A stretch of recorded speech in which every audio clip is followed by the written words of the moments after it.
للہ رب العالمین والصلاة والسلام علی حبیبہ الکریم والرسول العظیم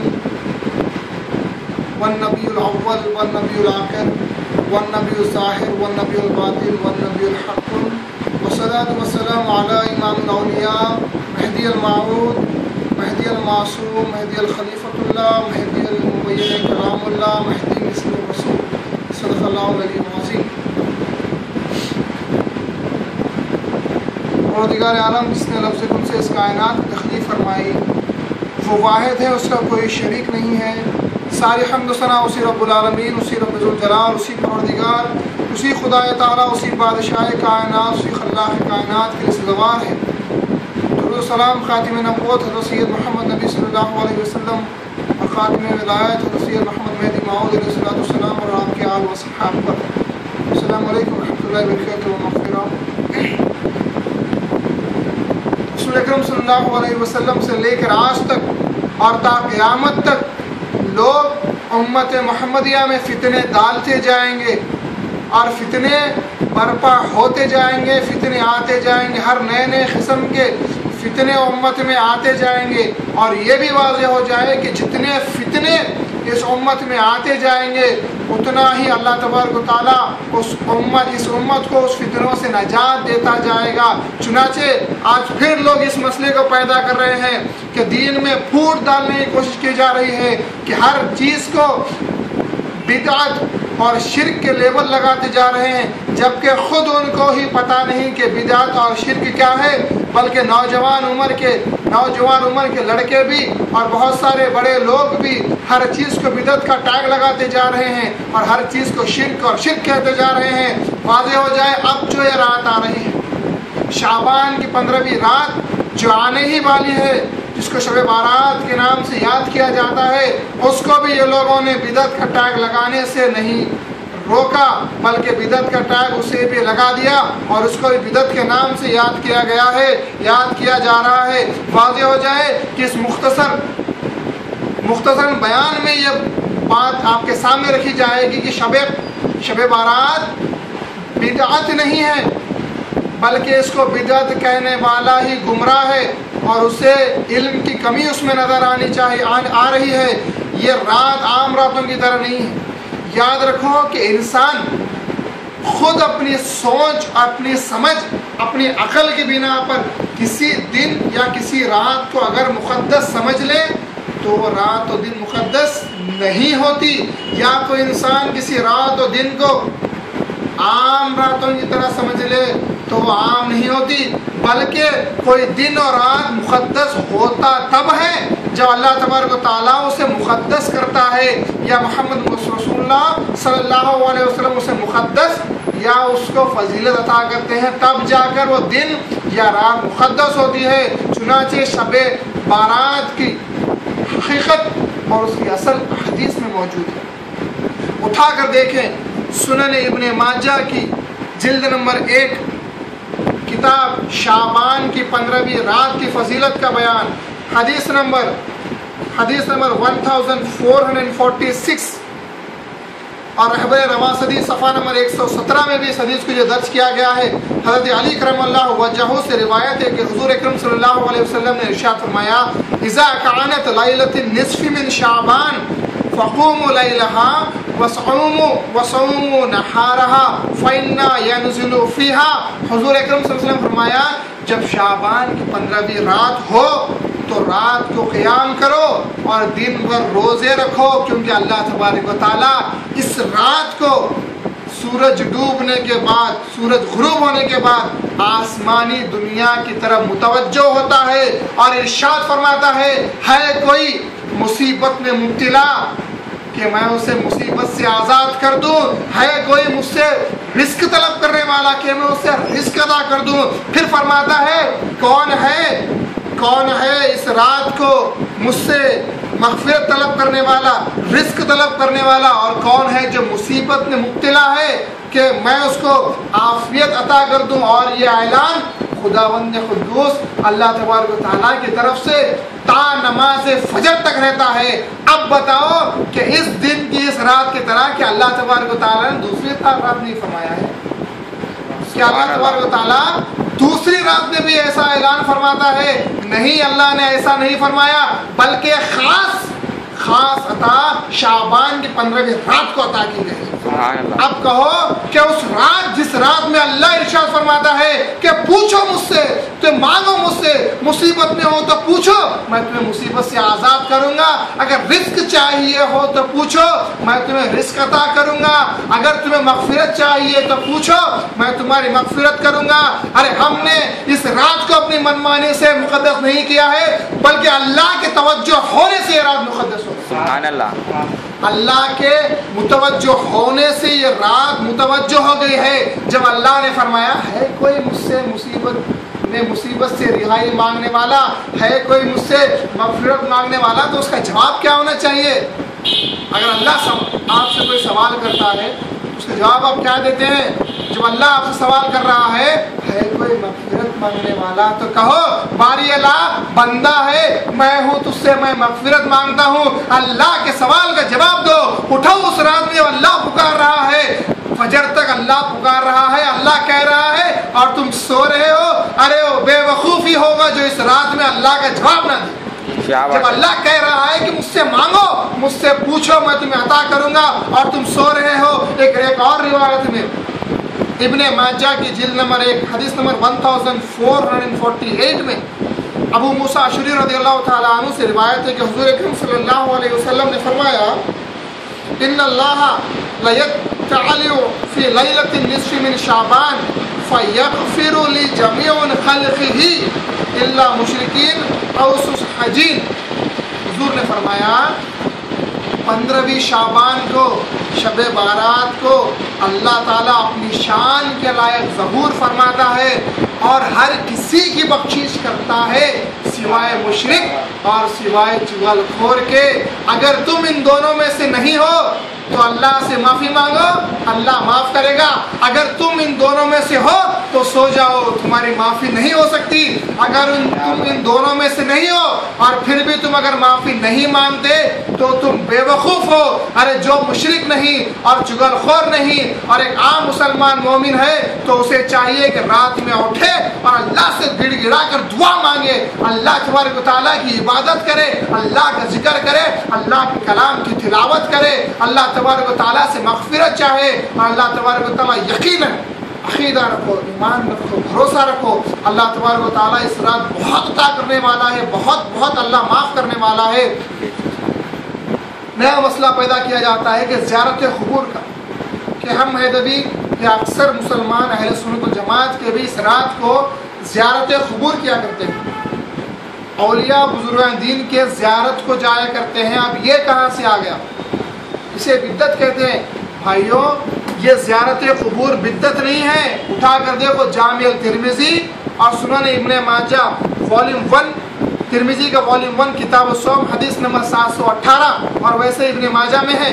حضرت عائشہ رضی اللہ تعالیٰ عنہ بیان کرتی ہے کہ ایک رات میں نے حضور اکرم صلی اللہ علیہ وسلم کو اپنے پاس نہیں پایا تو میں اٹھ گئی اور حضور کو ڈھونڈنے لگی، اور میں نے حضور کو پایا تو جنت البقیع میں پایا کہ حضور دعا کر رہے ہیں، قبروں کی زیارت کے بعد ان کے لیے مغفرت کی دعا کر رہے ہیں۔ حضور اکرم صلی اللہ علیہ وسلم نے فرمایا کہ کیا اے عائشہ، کیا تم یہ سمجھتی ہو کہ اللہ اور اس کا رسول تم پر ظلم کرے گا؟ بی بی عائشہ رضی اللہ عنہ فرمایا یا رسول اللہ، میں نے سوچا کہ شاید آپ کو کوئی اور اپنی بیوی کی اور اپنی کوئی اور دوسری بیوی کی یاد آ گئی ہوگی اور آپ ان کے پاس تشریف لے گئے ہوگے۔ اللہ کے رسول صلی اللہ علیہ وسلم فرمایا ان اللہ ینزل لیلۃ النصف من شعبان الی سماء الدنیا۔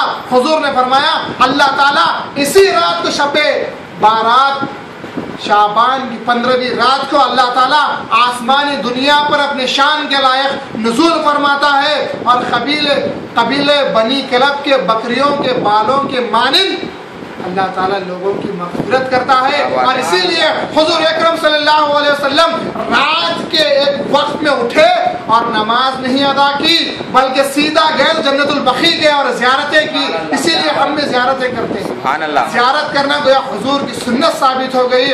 حضور اکرم صلی اللہ علیہ وسلم کی اتباع میں اس رات کو زیارت سنت ہے، نہ کہ بدعت۔